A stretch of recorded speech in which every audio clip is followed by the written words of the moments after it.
Good day, Ma'am Gina Gelbu. I am Rosalyn Rodriguez, and I am going to present one of the Asian countries' contemporary policies.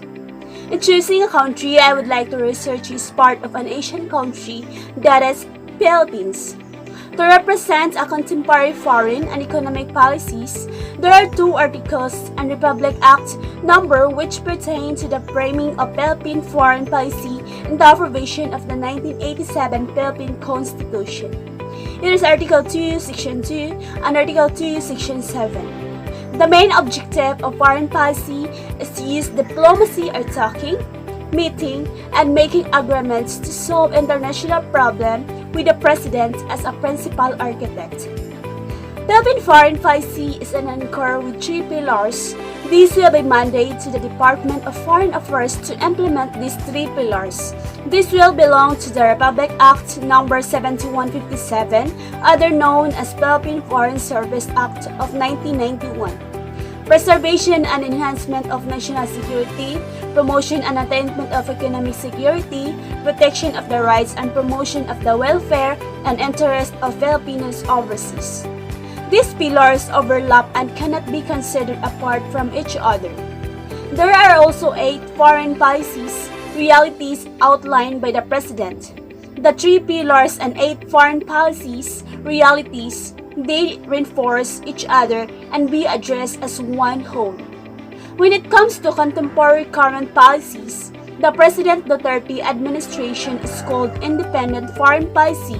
The Philippine contemporary policies was changed because of the unraveling the balancing policy of the emergent China. Duterte said that, in our relations to the world, the Philippines will pursue an independent foreign policy. We will observe and must insist on the time-honored principle of sovereignty, sovereign equality, non-interference, and the commitments of peaceful settlements of dispute that will serve our people and protect the interests of our country. That was Duterte said, and he did not elaborate in the details. Independent foreign policy is not unique to Duterte or new to the Philippines, and then the notion of the independent foreign policy is directly expressed in the Philippine Constitution. An independent foreign policy is most often expressed as one based on the cultivating a diversified set of relationship solely based on Philippine national interest designed to maximize a country's autonomy, security, and prosperity.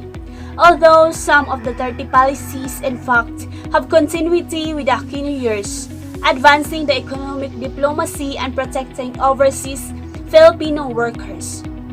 When it comes to economic policies of the Philippines, there are different types of economic policies like monetary policy, fiscal policy, supply side policy, microeconomic policy, labor policy, and tariff or trade policies.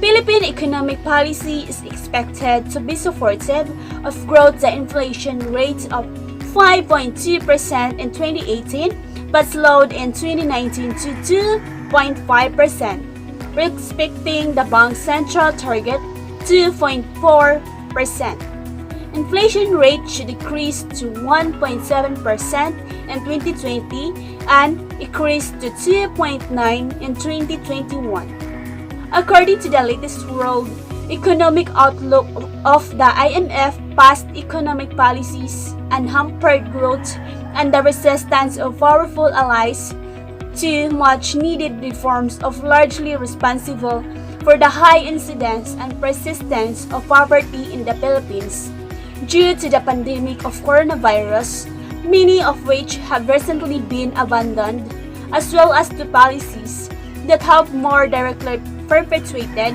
income inequality in the Philippines can be attributed to the country's poor growth performance. Economic growth in the Philippines has been dampened by economic industries. Economic policies that favored capital over labor and imports substituting industries, products, and services. The persistence of policies that have failed to stimulate owes much to the important role played by elites in the Philippine politics and society. Thank you.